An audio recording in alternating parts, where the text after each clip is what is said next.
बिस्मिल्लाहिर्रहमानिर्रहीम। अस्सलाम वालेकुम डियर स्टूडेंट्स, आपको कंप्यूटर साइंस सेकेंडरी के लेक्चर में खुशामदीद कहते हैं। आज हम अपना लेक्चर नंबर 5 जो है स्टार्ट करेंगे। हमारे टॉपिक का नाम है elements of C language. Dear students, सबसे पहले लेक्चर स्टार्ट करने से पहले हम रिव्यू कर लेते हैं लास्ट लेक्चर, क्योंकि ये सारे इन्हीं से टॉपिक से रिलेटेड हैं। तो हम सबसे पहले जो हमने चीज़ें पढ़ी थी उनको हम रिव्यू कर लेते हैं। तो सबसे पहली चीज़ जो हमने पढ़ी थी वो हमने आइडेंटिफायर्स की बात की थी। आइडेंटिफायर बेसिकली किसी भी नेम को कहते हैं। जब किसी चीज़ को हमने कोई नाम असाइन करना होता है तो हम उसको एक आइडेंटिफायर कहते हैं। आइडेंटिफायर्स की हमने दो टाइप्स पढ़ी थी, एक हमारे पास स्टैंडर्ड आइडेंटिफायर्स थे और दूसरे हमारे यूज़र डिफाइंड आइडेंटिफायर्स थे। डियर स्टूडेंट्स, जो स्टैंडर्ड आइडेंटिफायर्स हैं ये बेसिकली वो आइडेंटिफायर्स हैं जो सी लैंग्वेज का हिस्सा होते हैं। इनको हम कीवर्ड्स भी कहते हैं, इन्हें हम रिजर्व वर्ड्स भी कहते हैं, और इनका अपना जो एक मीनिंग होता है और हम इनको इसी के मीनिंग के लिए हम इस्तेमाल कर सकते हैं। इसके अलावा जो हमारे पास यूज़र डिफाइंड आइडेंटिफायर्स थे, ये हमारे पास वो आइडेंटिफायर्स होते हैं जो यूज़र अपनी मर्ज़ी से अपने नाम जो है वो रख सकता है। इसके बाद डियर स्टूडेंट्स, हमने जो बात की थी, हमने वेरिएबल्स की बात की थी। हमारे पास बेसिकली वेरिएबल्स जो होते हैं वो हमारे पास एक मेमोरी में क्रिएट किए जाते हैं। इस डायग्राम में भी आप देख सकते हैं, यहाँ पर हमारे पास एक मेमोरी है। मेमोरी जो है वो एक सेल की सूरत में हमें नज़र आ रही होती है, जिसमें बहुत सारे सेल्स जो होते हैं वो मौजूद होते हैं और हर सेल के अगेंस्ट में उसका एक एड्रेस मौजूद होता है। डियर स्टूडेंट्स, ये जो हमारे पास एड्रेसेस होते हैं ये बेसिकली हेक्साडेसिमल के अंदर मौजूद होते हैं, और ये क्योंकि तादाद में बहुत ज़्यादा होते हैं इसलिए इन एड्रेसेस को याद रखना भी मुमकिन नहीं होता। तो वेरिएबल्स जो होते हैं हमारे पास बेसिकली मेमोरी लोकेशन को रिप्रेजेंट कर रहा होता है।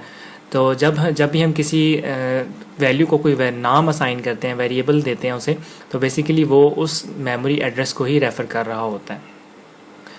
इस एग्जाम्पल के अंदर हमारे पास एक वेरिएबल है जिसका नाम हमने VAR रखा है, और इसके अंदर हमने वैल्यू जो है वो 12 स्टोर करके रखी हुई है। अब इसको एक्सेस करने के हमारे पास दो मेथड्स हैं। एक मेथड तो ये है कि अगर हमें इस मेमोरी का एड्रेस मालूम हो तो हम इस एड्रेस की मदद से इस अपनी वैल्यू को फाइंड कर सकते हैं, और इससे जो आसान तरीका वो हमारे पास ये है कि जो हमने नाम लिखा है, अगर हम उस नाम को कॉल कर लें, अगर हम उस नाम को लिखें अपने प्रोग्राम के अंदर, तो उससे भी हमें वही वैल्यू फाइंड हो सकती है। तो डियर स्टूडेंट्स, ये जो हमारे पास वेरिएबल्स होते हैं बेसिकली ये मेमोरी लोकेशंस होती हैं जो कि रिप्रेजेंट कर रही होती हैं हमारी किसी भी वैल्यू को।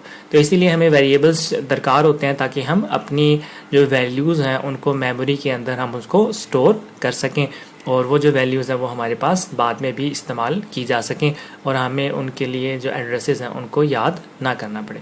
तो ये हमारे पास वेरिएबल्स होते हैं। इसके बाद हमने बात की थी कीवर्ड्स की। कीवर्ड्स हमारे पास रिजर्व वर्ड्स होते हैं। बेसिकली ये वो वर्ड्स हैं जो सी लैंग्वेज का हिस्सा होते हैं, और हमारे 32 हमारे पास कीवर्ड्स हैं, हम इनको सीखेंगे सी लैंग्वेज के अंदर। फिर हमने वेरिएबल डिक्लेरेशन की बात की थी कि जब भी किसी वेरिएबल को हम उसकी डाटा टाइप और उसका नेम जब असाइन करते हैं तो वो बेसिकली वेरिएबल डिक्लेरेशन कहलाती है। तो वेरिएबल का नेम वो कुछ भी हो सकता है, फॉर एग्जांपल एक्स, इंटीजर, और इंटीजर जो हमारे पास वो डाटा टाइप है, तो इंटीजर और एक्स ये बेसिकली वेरिएबल डिक्लेरेशन हो जाती है। इसके बाद वेरिएबल इनिशियलाइजेशन में वेरिएबल डिक्लेयर करने के बाद हम वेरिएबल को कोई वैल्यू भी असाइन कर देते हैं, वो वेरिएबल इनिशियलाइजेशन कहलाता है। For example x, integer x is equal to 20, हमने यहाँ पे इंटीजर डाटा टाइप बताई, उसके बाद एक्स हमने वेरिएबल बताया, और इक्वल के बाद 20 जो है वो बेसिकली वैल्यू असाइन कर दिया है, तो ये हमारे पास वेरिएबल इनिशियलाइज हो जाएगा।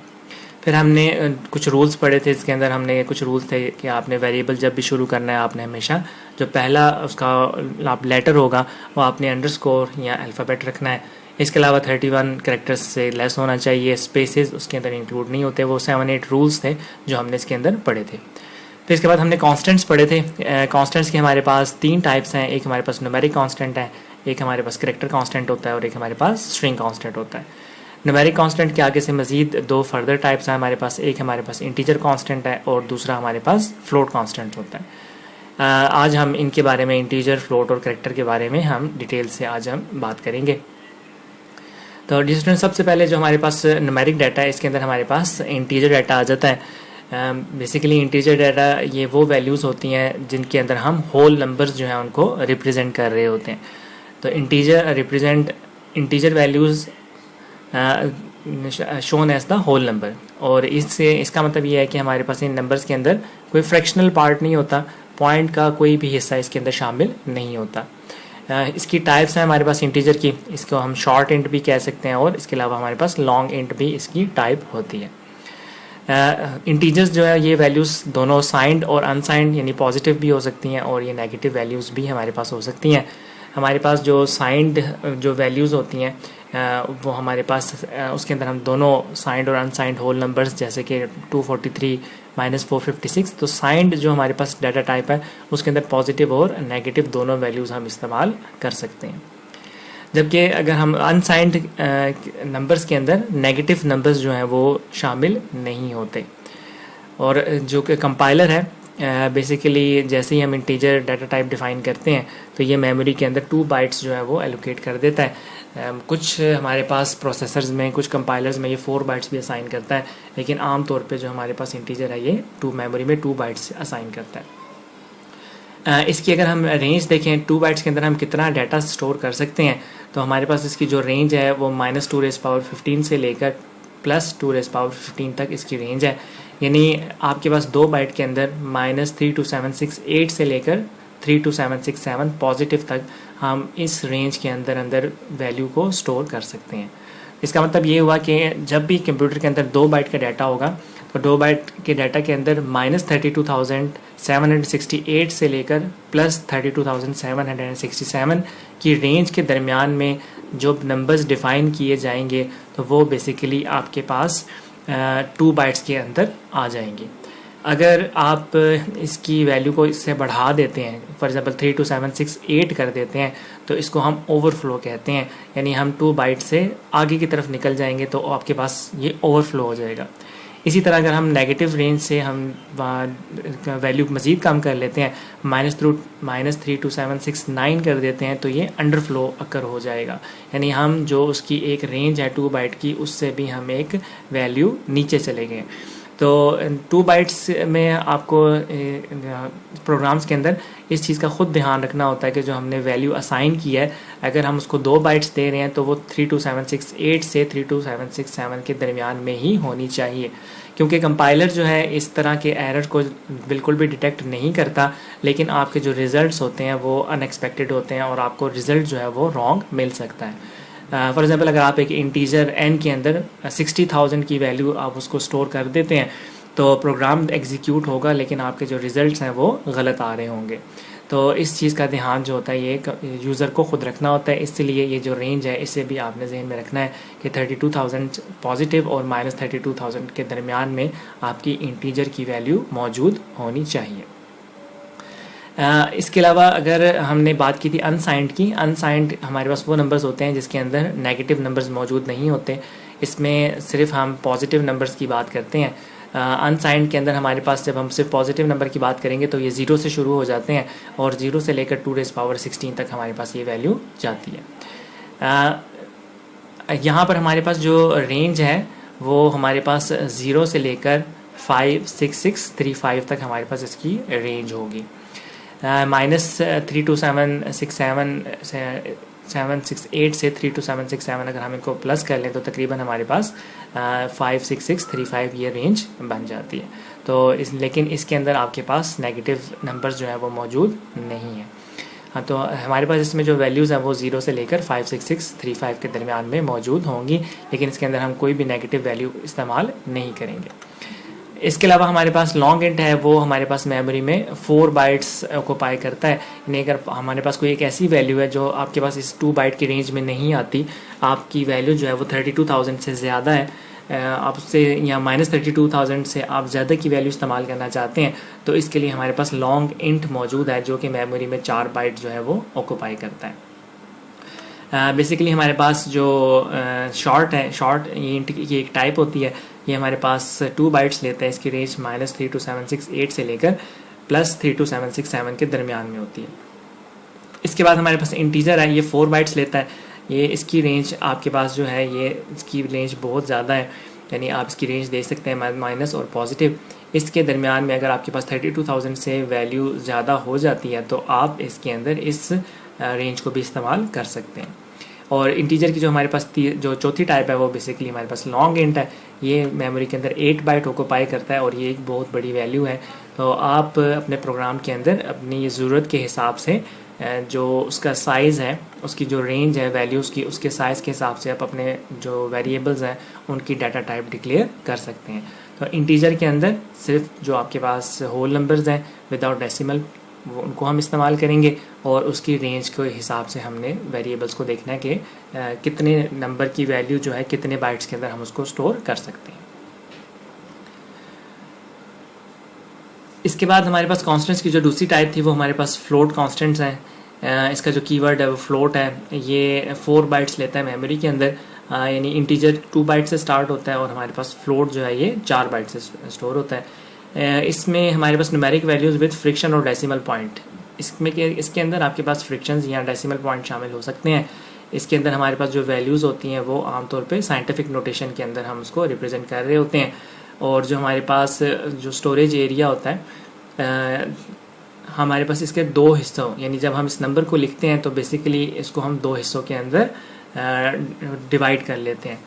तो एक जो हमारे पास सेक्शन है उसको हम मेंटिसा कहते हैं और जो उसका दूसरा हिस्सा है उसको हम एक्सपोनेंट कहते हैं। यानी आपके पास कोई भी नंबर होगा वो 2 हिस्सों में, एक पॉइंट से पहले वाला और एक पॉइंट के बाद वाला। तो जो पॉइंट से पहले वाला है उससे हम मेंटिसा कहते हैं। Mantissa basically value of the number है, जो असल जो आपके पास नंबर है वो बेसिकली वो वैल्यू कहलाती है।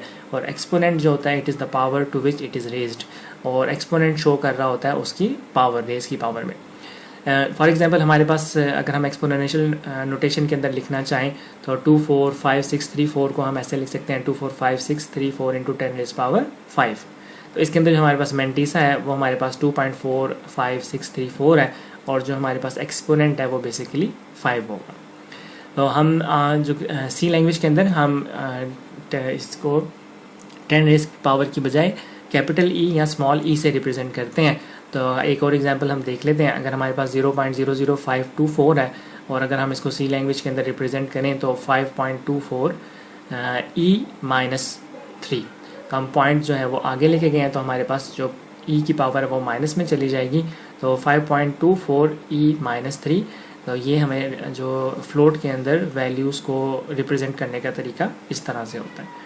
जो हमारे पास फ्लोट की टाइप्स हैं इसके अंदर आपके पास फ्लोट है, डबल है और लॉन्ग डबल होता है। यहाँ पे कुछ एग्जांपल्स हैं। फ्लोट 90.75, इसी तरह से वेरिएबल्स हैं ए और बी के लिए और एक्स वाई जेड के लिए हमारे पास वैल्यूज़ हैं। अब हम यहाँ से पे टेबल देख लेते हैं। यहाँ पर इंटीजर जो हमने पहले पढ़ा था ये बेसिकली 4 बाइट्स लेता है।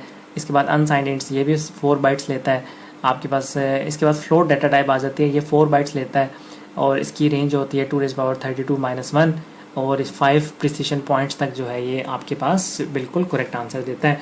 3.4 इंटू 10⁻38 टू 3.4 इंटू 10⁻+38 तक इसकी रेंज होती है। फ्लोट के बाद हमारे पास अगर इससे बड़ा नंबर हमारे पास मौजूद हो तो हम डबल इस्तेमाल करते हैं। ये मेमोरी के अंदर 8 बाइट्स ऑक्यूपाई करता है। बेसिकली ये 2^64-1 15 पॉइंट्स और 1 पॉइंट, इसका जो प्रिसिशन होता है वो 15 पॉइंट तक, यानी ये पॉइंट के बाद 15 डेसिमल प्लेसेस तक इसका आंसर बिल्कुल ठीक आता है।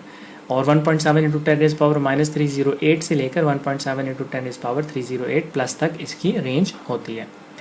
और अगर इससे भी बड़ा नंबर आप इस्तेमाल करना चाहते हैं तो बेसिकली वो लॉन्ग डबल है, जो कि हमारे पास मेमोरी के अंदर 10 बाइट्स ऑक्यूपाई करता है और ये 80 बिट्स के बराबर होता है, यानी 2^80-1 और ये 19 डेसिमल पॉइंट्स तक इसकी प्रिसिशन जो होती है वो बिल्कुल ठीक होती है। यानी आपको 90 पॉइंट के बाद 19 डिजिट्स तक बिल्कुल एक्यूरेट आंसर मिल जाता है। और इसकी रेंज अगर हम देखें तो 1.7 इंटू 10⁻⁴,932 से लेकर 1.7 इंटू 10⁻⁴,932 तक होती है। तो ये एक जो है बहुत बड़ी रेंज है जिसके अंदर हम वैल्यूज़ को बड़ी आसानी के साथ स्टोर भी कर सकते हैं। ठीक है जी। इसके बाद हमारे पास आ जाते हैं करैक्टर कांस्टेंट्स। बेसिकली जो हमारे पास का कीवर्ड है ये इसका कीवर्ड 4 है और ये जो साइज़ है ये मेमोरी के अंदर 1 बाइट जो है वो ऑक्यूपाई करते हैं। आपके पास कोई भी करैक्टर जिसको हम सिंगल कोटेशन मार्क के अंदर लिखें वो बेसिकली हमारे पास करैक्टर कांस्टेंट कहलाता है। हमारे पास करेक्टर्स के अंदर जितने भी अल्फ़ाबेट्स हैं ए से लेकर जेड तक, चाहे स्मॉल हो या कैपिटल हो, और डिजिट्स हैं 0 से लेकर 9 तक, और जितने भी सिंबल्स आप कीबोर्ड में इस्तेमाल करते हैं ये सारे के सारे हमारे पास करेक्टर कांस्टेंट के अंदर इस्तेमाल हो सकते हैं। जो हमारे पास करेक्टर कांस्टेंट की जो मैक्सिमम लेंथ होती है वो बेसिकली एक करेक्टर होती है, यानी हम एक करेक्टर तक ही इसको स्टोर कर सकते हैं। इसकी एग्जांपल्स हैं ए है, एन, 9 और हैश, ये हमारे पास एग्जांपल्स हैं। और जब हम इसको रिप्रेजेंट करेंगे तो 4 ग्रेड इज इक्वल टू, और सिंगल कोटेशन के अंदर हम इसको लिख सकते हैं। अब अगर इसका हम चार्ट देख लें तो इसके अंदर हमारे पास जो चार्ट डाटा टाइप है इसके अंदर हमारे पास इसका साइज़ एक ही होता है 1 बाइट, और इसके अगर हम रेंज देख लें तो -128 से लेकर 127 के दरमियान में हमारे पास वैल्यूज़ हो सकती हैं। इसी तरह अगर हम साइन करेक्टर को देख लें तो आपके पास ये 1 होगा, ये -128 से लेकर 127, और अगर हम अनसाइंड चार्ट की बात करें तो वो 0 से लेकर 255 तक इसकी रेंज होगी। डियर स्टूडेंट्स, के बाद हमारे पास जो अहम जो टॉपिक है वो बेसिकली ऑपरेटर्स आ जाते हैं। Basically operators are the symbols use to perform certain operation on data. ये ऑपरेटर्स की मदद से हम अपने प्रोग्राम्स में मुख्तलिफ़ किस्म की जो कैलकुलेशंस हैं वो परफॉर्म कर सकते हैं। हमारे पास बेसिकली जो ऑपरेटर्स हैं उसमें सबसे पहले अरिथमेटिक ऑपरेटर्स हैं, उसके बाद रिलेशनल ऑपरेटर्स, तो उसके बाद logical operators, then assignment operator, increment and decrement operator, और उसके बाद हमारे पास कंपाउंड असाइनमेंट ऑपरेटर्स। ये सारे मौजूद हैं। अब हम बारी बारी इनको डिटेल से देख लेते हैं। सबसे पहले जो हमारे पास हैं वो अरिथमेटिक ऑपरेटर्स हैं। अरिथमेटिक ऑपरेटर्स ये बेसिकली हमारे पास मैथमेटिकल ऑपरेशंस परफॉर्म करने के लिए इस्तेमाल होते हैं। ये हमारे पास वो सिंपल मैथमेटिकल ऑपरेशंस हैं जो हम आम जो है तौर पे इस्तेमाल करते हैं। इसमें आपके पास एडिशन, प्लस का सिंबल, सब्ट्रैक्शन, माइनस का सिंबल, मल्टीप्लिकेशन, स्टैरिक का सिंबल, डिवीजन, बैकस्लैश और मॉडुलस का ऑपरेटर परसेंट के साइन के साथ हम इस्तेमाल करते हैं। तो ये बेसिकली 5 जो ऑपरेटर्स हैं ये हमारे पास अरिथमेटिक ऑपरेटर्स हैं। डियर स्टूडेंट्स, जो मॉडुलस ऑपरेटर है इसको हम एक रिमाइंडर ऑपरेटर भी कहते हैं। ये मॉडुलस ऑपरेटर सिर्फ इंटीजर वैल्यूज़ के लिए काम करता है, यानी आप इसको फ्लोट वगैरह के लिए हम इसको इस्तेमाल नहीं कर सकते। और मॉडुलस ऑपरेटर रिमाइंडर फाइंड करता है। आप जिस भी नंबर के साथ उसको डिवाइड करेंगे, आपके पास अगर 2 नंबर्स हैं उनको हम डिवाइड करते हैं तो बेसिकली जो रिमेनिंग आ रहा होता है उसे हम मॉड कहते हैं, मॉड ऑपरेटर कहते हैं, या उसे हम रिमाइंडर कहते हैं। तो बेसिकली मॉडुलस ऑपरेटर के ज़रिए से मदद से हम रिमाइंडर जो है वो फाइंड कर सकते हैं। इसके बाद डियर स्टूडेंट्स हमारे पास रिलेशनल ऑपरेटर्स हैं। ये जो आपके पास रिलेशनल ऑपरेटर्स हैं इनको हम किसी भी कंडीशन को स्पेसिफाई करने के लिए प्रोग्राम के अंदर इस्तेमाल करते हैं। हमारे पास जो रिलेशनल ऑपरेटर्स हैं बेसिकली ये 2 वैल्यूज़ को कंपेयर करने के लिए हम इस्तेमाल करते हैं, और आमतौर पे इसका रिज़ल्ट जो होता है वो ट्रू और फॉल्स की सूरत में आ रहा होता है। इसके अंदर हमारे पास 6 ऑपरेटर्स हैं। ग्रेटर देन, आपके पास कोई भी वैल्यू जो है अगर हम देखना चाहते हैं उससे ज़्यादा है उसके लिए हम ग्रेटर देन इस्तेमाल करना चाहते हैं।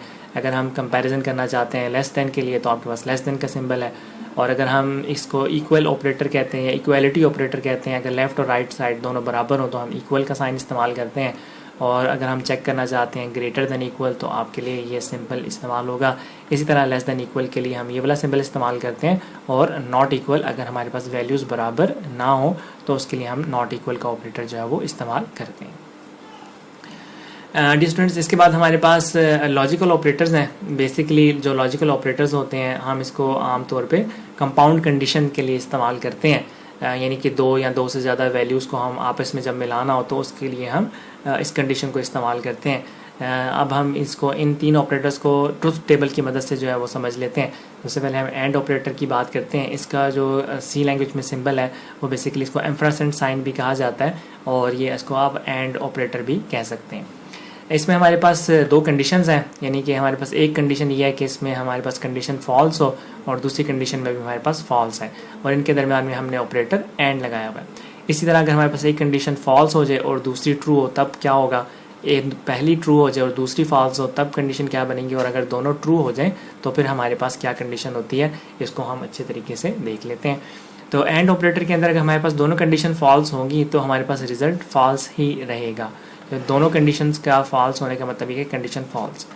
दूसरी कंडीशन के अंदर अगर हमारे पास पहली कंडीशन फॉल्स हो और दूसरी कंडीशन हमारे पास दुरुस्त हो जाती है, एंड ऑपरेटर के अंदर जितनी भी कंडीशंस हैं उनका दुरुस्त होना ज़रूरी होता है। तो एक फॉल्स और दूसरी ट्रू होने की सूरत में भी हमारे पास कंडीशन का जो रिज़ल्ट है वो बेसिकली फॉल्स ही निकलेगा।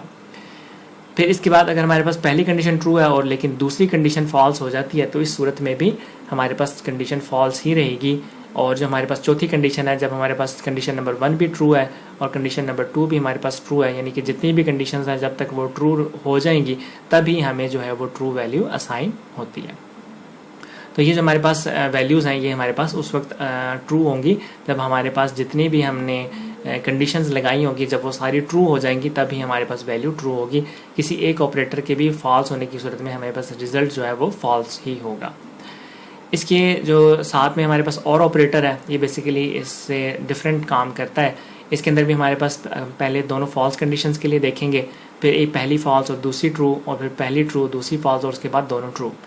तो अगर आपके पास पहली कंडीशन और दूसरी कंडीशन दोनों फॉल्स हो जाती हैं तो ऑब्वियसली रिजल्ट फॉल्स ही निकलेगा। और इसमें अगर आपके पास पहली कंडीशन फॉल्स है और दूसरी ट्रू हो जाती है तो इस सूरत में कंडीशन हमें ट्रू मिल जाएगी। यानी और के अंदर किसी भी एक कंडीशन का दुरुस्त होना काफ़ी हो जाता है और हमारा जो रिज़ल्ट है वो बेसिकली हमें ट्रू ही मिलता है। इसी तरह अगर हम पहली कंडीशन हमारे पास ट्रू है और दूसरी फॉल्स हो जाए तो इससे भी फ़र्क नहीं पड़ता, क्योंकि हमारे पास एक कंडीशन दुरुस्त हो चुकी है तो रिज़ल्ट आपको ट्रू मिलेगा। और अगर हमारे पास दोनों कंडीशन हैं ही ट्रू तो ऑब्वियसली हमारे पास जो रिज़ल्ट है वो ट्रू ही होगा। इसके बाद जो हमारे पास तीसरा ऑपरेटर है वो बेसिकली नॉट ऑपरेटर है। ये बेसिकली हमारे पास और नॉट ऑपरेटर ये आपके पास अगर ट्रू हो तो आपको रिज़ल्ट फॉल्स में देगा, और अगर आपके पास कंडीशन फॉल्स हो तो ये आपके पास आंसर जो है वो ट्रू में दे देता है। यानी ये कंडीशन को जो है वो चेंज कर लेता है, ट्रू को फॉल्स कर लेता है और फॉल्स को ये ट्रू कर लेता है। ये तीनों जो ऑपरेटर्स हैं ये हमारे पास जब हमने दो या दो से ज़्यादा कंडीशंस को आपस में मिलाना हो तो हम आमतौर पर इसको इस्तेमाल कर लेते हैं, और इसका जो रिज़ल्ट होता है वो भी हमारे पास ट्रू और फॉल्स की सूरत में हमें मिल सकता है। इसके बाद हमारे पास असाइनमेंट ऑपरेटर है। A statement that assign a value to a variable is known as assignment statement. एक आपके पास एक ऐसा वेरिएबल जो किसी भी वैल्यू को कोई वेरिएबल को कोई वैल्यू असाइन करे उसे हम असाइनमेंट ऑपरेटर कहते हैं।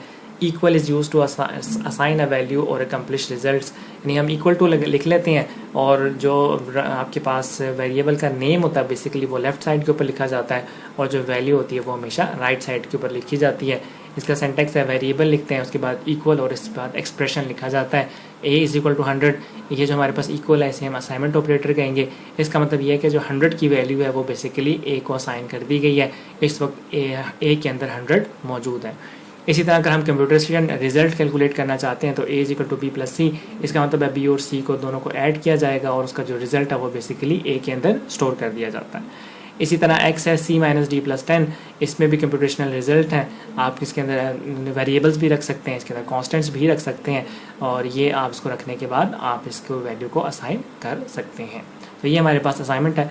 जो हमारे पास रिलेशनल ऑपरेटर के अंदर डबल इक्वल का साइन था वो इक्वालिटी ऑपरेटर के लिए इस्तेमाल किया जाता है। वो बेसिकली कंपैरिजन कर रहा होता है लेफ़्ट हैंड साइड और राइट हैंड साइड। तो हम लेफ़्ट हैंड साइड को और राइट हैंड साइड को आपस में कंपेयर कर रहे होते हैं, लेकिन जो असाइनमेंट ऑपरेटर है ये बेसिकली इक्वल के लिए इस्तेमाल किया जाता है और आपके पास ये जो इक्वल है बेसिकली राइट हैंड साइड की वैल्यू को लेफ़्ट हैंड साइड पे असाइन कर देता है।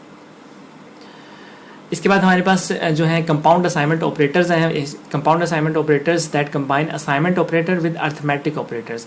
इसके अंदर हमारे पास दो ऑपरेटर्स को आपस में मिलाया जाता है। एक तो हमारे पास असाइनमेंट ऑपरेटर यानी इक्वल, और दूसरे हमारे पास अर्थमेटिक ऑपरेटर जो हम पीछे पढ़ के आए हैं 5 operators plus minus multiplication division और मॉड। तो ये बेसिकली हमारे पास 5 ऑपरेटर्स और इनके साथ इक्वल का साइन जब शामिल कर दिया जाता है तो इसे हम कंपाउंड असाइनमेंट ऑपरेटर कहते हैं। कंपाउंड का मतलब होता है जब हम दो चीज़ों का आपस में या दो से ज़्यादा चीज़ों का जब हम आपस में मिक्सचर करते हैं उसका तो वो बेसिकली कंपाउंड जो है वो बन जाता है। तो इसके अंदर हमने दो चीज़ें, एक असाइनमेंट ऑपरेटर और दूसरा हमारे पास अर्थमेटिक ऑपरेटर, जब उनको हम आपस में मिक्सिंग करते हैं तो बेसिकली इसे हम कंपाउंड असाइनमेंट ऑपरेटर कहते हैं। इसका जो आपके पास सिंटैक्स है इसके लिए हम सबसे पहले वेरिएबल लिखते हैं, उसके बाद ऑपरेटर लिखा जाता है, ऑपरेटर के फ़ौरन बाद इक्वल टू का साइन डाला जाता है और उसके बाद आपके पास एक्सप्रेशन जो है वो आ जाता है। For example n plus is equal to 10 है, तो हम अगर आप n प्लस इक्वल यानी इसके अंदर प्लस और इक्वल बिल्कुल साथ साथ लिखे गए हैं। वैसे हम सिंपल मैथमेटिकल में ऑपरेशंस में हम ऐसा परफॉर्म नहीं करते, लेकिन लैंग्वेज के अंदर हम इसको परफॉर्म कर सकते हैं और इसके अंदर हम इसे कंपाउंड असाइनमेंट ऑपरेटर कहेंगे। और ये अगर हम इसको मैथमेटिकल नोटेशन में लिखना चाहें तो n is equal to n plus 10, इसका मतलब है कि n के अंदर 10 प्लस कर दिया जाए अगर हम इसको सिंपल नोटेशन में लिखें तो n इजिकल टू n+10, ये हम इसको इस तरीके से डोनेट कर सकते हैं। अब हमारे पास ऑपरेटर्स जो हैं वो plus equal, minus equal, multiplication equal, division equal और मॉड इक्वल, ये बेसिकली वही 5 ऑपरेटर्स हैं। इसके साथ हमने असाइनमेंट ऑपरेटर्स रखे हुए हैं। एग्जांपल्स हैं a plus is equal to 10, a minus is equal to 10, a asterisk equal to 10, a divide equal 10 और a मॉड इक्वल टू 10। अगर हम इसको इवेल्यूएट करें तो a is equal to a plus 10, a is equal to a minus 10, a is equal to a multiply by 10, a is equal to a divided by 10, a is equal to a mod 10। तो ये जो operators हैं हम इनको short hand notation के अंदर compound assignment operator के तौर पे भी हम लिख सकते हैं। तो आप इन ऑपरेटर को हम बेसिकली कंपाउंड असाइनमेंट ऑपरेटर कहते हैं।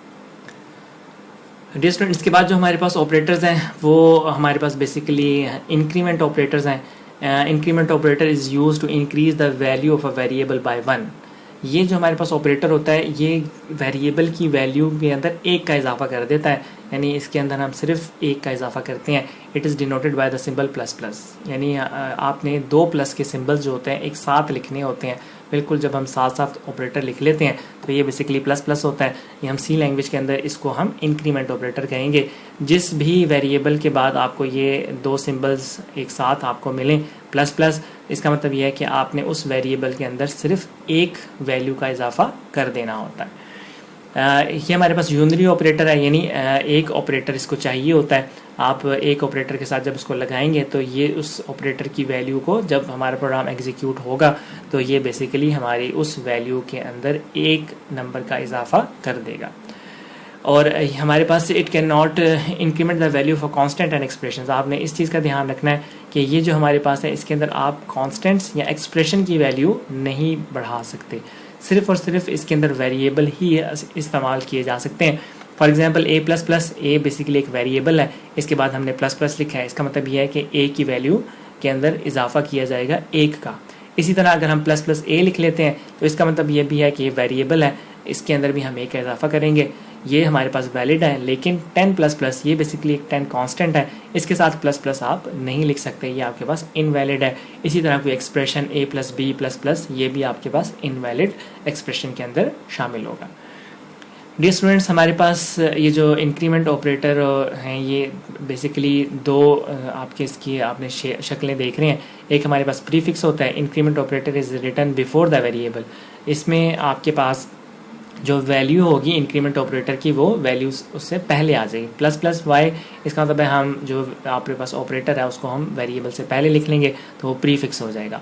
पोस्ट फिक्स के अंदर increment operator is written after the variable. Postfix के अंदर वाई प्लस प्लस, इसके अंदर हम ऑपरेटर जो है वो बाद में हम लिख लेते हैं। तो आपके पास ये प्रीफिक्स है, यहाँ आप इसके बाद पोस्ट फिक्स है, इसके अंदर आपके पास चाहे हमारे पास वेरिएबल प्रीफिक्स हो या पोस्ट फिक्स हो, क्योंकि ये यूनरी ऑपरेटर है तो इसके रिजल्ट के अंदर कोई भी फ़र्क नहीं पड़ेगा। यानी अगर हम प्रीफिक्स के तौर पर अगर इसको इस्तेमाल करेंगे तो भी रिजल्ट में कोई फ़र्क नहीं होगा, अगर आप पोस्ट फिक्स के तौर पर इसको इस्तेमाल करेंगे तो भी रिजल्ट वही सेम ही आएगा। फॉर एग्जाम्पल हमारे पास यहाँ पर integer i is equal to 2 है, तो हम i is equal to i plus 1, इसका मतलब ये है, यानी अगर हम इसको इंक्रीमेंट ऑपरेटर का एक, इसका मतलब है कि हम एक i के अंदर हम 1 की वैल्यू के इजाफा करना चाहते हैं। तो अगर हम उसको लिखना चाहते हैं तो इसका मतलब ये होगा कि i is equal to i plus 1, कि हम इस i की वैल्यू के अंदर, i के अंदर बेसिकली 2 है तो यहाँ पर हमारे पास 2 आ जाएगा, 2 प्लस 1 आपके पास 1 का इजाफा हो जाएगा। तो हम जब इसको इंक्रीमेंट ऑपरेटर के तौर पर लिखेंगे तो हम इसे लिखेंगे i प्लस प्लस। तो ये भी वही सिमिलर काम, यानी जो ये हमने एक्सप्रेशन बनाया है बेसिकली ये वही काम कर रहा है। ये आपके पास पोस्ट फिक्स के तौर पे है। इसी तरह अगर हम इसको पहले लिख लें प्लस प्लस आई प्रीफिक्स के तौर पे लिख लेंगे तो भी हमारे पास ये सिमिलर ही काम कर रहा होगा। तो पोस्ट फिक्स या प्रीफिक्स है इंक्रीमेंट ऑपरेटर के ऊपर कोई भी फ़र्क नहीं पड़ता, लेकिन आपने इस बात का ध्यान याद रखना है कि इंक्रीमेंट ऑपरेटर सिर्फ और सिर्फ एक ही वैल्यू के नंबर को बढ़ा सकता है। यानी अगर आपके पास 2 है, 2 से 3 हो जाएगा, 50 है तो 50 से 51 हो जाएगा। ये इसके साथ ही दूसरा ऑपरेटर हमारे पास डिक्रीमेंट ऑपरेटर होता है। जिस तरह हमारे पास इंक्रीमेंट ऑपरेटर है इसी तरह डिक्रीमेंट ऑपरेटर है। हमारे पास जो डिक्रीमेंट ऑपरेटर है ये बेसिकली डिक्रीज़ करता है वैल्यू को, हमारे पास एक वैल्यू हमारे पास माइनस हो जाती है। इसका जो सिंबल होता है वो बेसिकली हमारे पास माइनस माइनस होता है, इसके अंदर हम माइनस माइनस को इस्तेमाल करते हैं। ये भी उसी तरह से यूनरी ऑपरेटर है, यानी इसके साथ सिर्फ एक ही वेरिएबल लगा हुआ होगा और हम उसको इस्तेमाल कर सकते हैं। जो हमारे पास इसकी वैल्यू है जो हमारे पास a माइनस माइनस, इसमें भी वही है, आपके पास वेरिएबल के साथ हम इसे इस्तेमाल कर सकते हैं, लेकिन आप कॉन्स्टेंट्स के साथ इसको इस्तेमाल नहीं कर सकते। a माइनस माइनस और इसी तरह माइनस माइनस से, ये दोनों वैलिड कंडीशंस है, लेकिन कांस्टेंट के साथ हम इसको इस्तेमाल नहीं कर सकते। प्रीफिक्स के अंदर आपके पास जो इंक्रीमेंट ऑपरेटर होते हैं वो भी पहले लिखे जाते हैं, यानी माइनस माइनस वाई, और पोस्ट फिक्स के अंदर हमारे पास जो ऑपरेटर्स होते हैं वो बाद में लिखे जाते हैं। तो चाहे हम इसको आपके पास प्रीफिक्स के तौर पे लिखें या पोस्ट फिक्स के ऊपर लिखें, आपके पास रिजल्ट में कोई भी फ़र्क नहीं पड़ता। डिक्रीमेंट ऑपरेटर माइनस माइनस इसको रिप्रेजेंट किया जाता है, और हमारे पास integer i is equal to 2 है। इसके अंदर अगर हम इसको सिंपल एक्सप्रेशन में लिखें तो इसका मतलब है i is equal to i minus 1, यानी i के अंदर जो वैल्यू है उसके अंदर 1 को माइनस कर दिया जाए। तो i के अंदर बेसिकली 2 है, तो 2 माइनस 1 आपके पास, हम ये एक्सप्रेशन बनाना चाह रहे हैं, तो सी लैंग्वेज के अंदर डिक्रीमेंट ऑपरेटर को हम माइनस माइनस भी लिख सकते हैं। तो i माइनस माइनस या i और minus minus i post fix के तौर पे लिखें या प्री फिक्स के तौर पे लिखें, आपके पास जो वेरिएबल की वैल्यू है वो एक डिक्रीमेंट हो जाएगी। तो इसी तरह और इंक्रीमेंट ऑपरेटर के अंदर एक वैल्यू का इजाफा हो जाता है, और डिक्रीमेंट के अंदर हमारे पास एक वैल्यू जो होती है वो माइनस हो जाती है। तो डियर स्टूडेंट्स, ये थे हमारे पास सारे वेरिएबल्स। ये सारे वेरिएबल्स हमारे पास, इसकी 6 टाइप्स थी। आपने इन सारे वेरिएबल्स को अच्छे तरीके से जहन में रखना है। इसके अंदर जो ऑपरेटर्स नए हैं उनको भी आपने उसको देखना है और उसकी अच्छे तरीके से उसको समझ लेना है। अब हमारे पास जो चैप्टर नंबर 9 है उसके हमने सारे जो मेजर टॉपिक्स थे वो हमने कंप्लीट किए हैं। इसके अंदर हमने डाटा टाइप्स की बात की थी, इंटीजर, फ्लोट, कैरेक्टर, और इन डाटा टाइप्स में किस किस्म का डाटा आता है, उनकी रेंजेस क्या हैं, हमने उसकी तफसील से सारी बात की है। फिर हमने वेरिएबल्स की बात की थी, वेरिएबल को आपने इनिशियलाइज़ कैसे करना है, उसको वेरिएबल को डिक्लेयर करना है कैसे करना है, ये सारी बातें हमने की। फिर हमने ऑपरेटर्स की बात की। ऑपरेटर्स के अंदर हमने arithmetic operator, logical operator, relational operator, assignment operator, compound assignment operators, ये सारे हमने इन ऑपरेटर्स की इसमें बात की। आपने इन सारे जो ऑपरेटर्स हैं इनको अपने जहन में रखना है, इनके अंदर कितनी कितनी टाइप्स हैं और वो सारी की सारी टाइप्स जो हैं वो किस तरीके से काम करती हैं, और जो हमारे पास डिफरेंसेस हैं वेरिएबल और कांस्टेंट के दरमियान में। फिर मेमोरी के अंदर बेसिकली जो वेरिएबल है वो किस तरह से स्टोर होता है। तो ये सारी बातें जो है हमने इस चैप्टर के अंदर इसमें कवर की हैं।